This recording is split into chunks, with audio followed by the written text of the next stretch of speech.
Bushman, ya Namibia,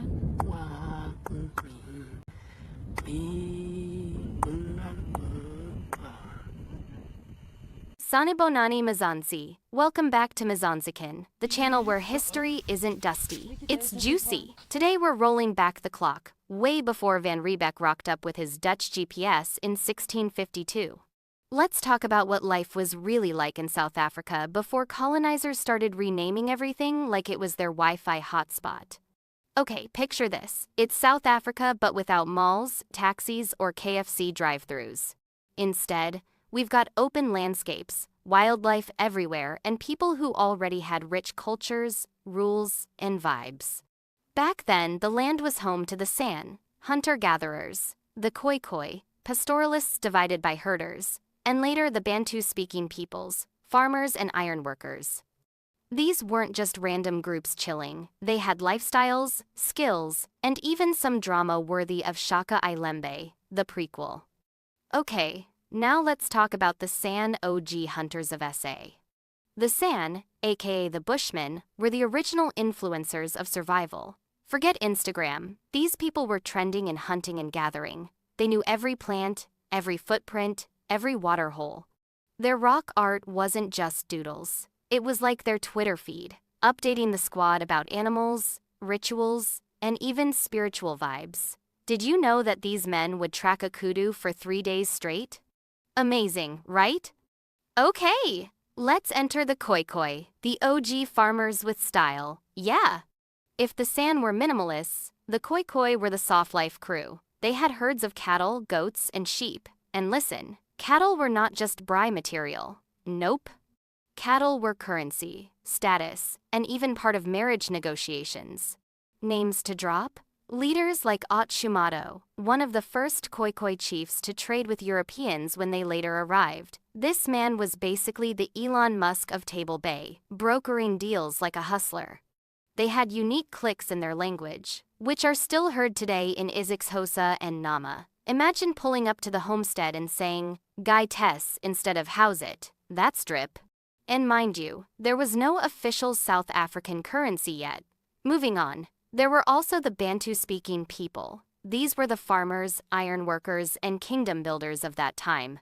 From around 200 AD, waves of Bantu-speaking people arrived in southern Africa. They brought serious upgrades in farming, iron smelting, and settled villages.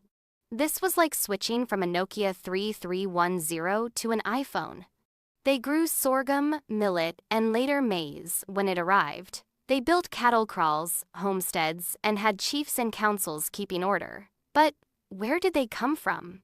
Well, let me know in the comments. Here's an interesting fact. Communities like the Nguni, Sotho-Tswana, Venda, and Sangha were already forming roots. Chiefs weren't just politicians. They were spiritual leaders too. Basically, president plus Sangoma in one package. Don't be confused, there was no such thing as the president back then. I'm just making an example. How nice. And lastly, the traditional beer, Umkombothi, was brewed by them for ceremonies. So we can basically say they are ancestors of the Zulu, Xhosa, Tswana, and Sotho-speaking people. Agree? Voice yourself out in the comment section below. Okay, now let's look into the social life, customs, and the vibes of everyone back then. Life wasn't just survival, it was full of vibes. Storytelling around the fire? That was Netflix. Elders were the historians, passing down epic tales of creation, ancestors, and moral lessons. Marriage? Lobola was alive and well, though back then it was cows, not e-wallets. Imagine explaining to your ancestors, "I sent Lobola via Capitec app." They'd click out of disbelief. Clothing, animal skins, beads, and shells. If you saw someone dripping in ostrich eggshell beads, just know they were the Gucci gang of their era. Let's talk environment and nature. That was the babe. The San saw animals as spiritual beings, not just food. The Khoikhoi moved seasonally to find grazing.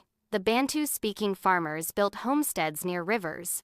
One of the wildest facts is that there were no artificial borders. Communities lived where they wanted, traded cattle, iron, beads, and even salt. Peaceful sometimes, and sometimes not. Because, let's be real, even back then, neighbors beefed. Cattle raiding was the GTA of the Iron Age. And bestie, here's the kicker. There was no Cape Town, no Johannesburg, no Durban. Actually, there was no South Africa as a name. No name. Some called it the Cape of Good Hope. It was just thriving communities, living their best pre-1652 lives without someone renaming rivers after their Dutch uncles. Now let's wrap this up. So, before 1652, South Africa wasn't some empty land waiting for discovery. Nah, fam, it was a buzzing world of hunters, herders, farmers, artists, and leaders. When we scroll back, we see people who valued community, land, and cattle more than Wi-Fi and clout. Well, it wasn't there back then, but you get my point, right? The truth is, their roots still shape who we are today. From rock art to isi exhosa clicks, from cattle lobola to umkombothi, it's all part of the DNA of Mzansi. So next time you sip your cold drink or swipe left on Tinder, remember, your ancestors were out there swiping tracks in the sand to survive. Respect!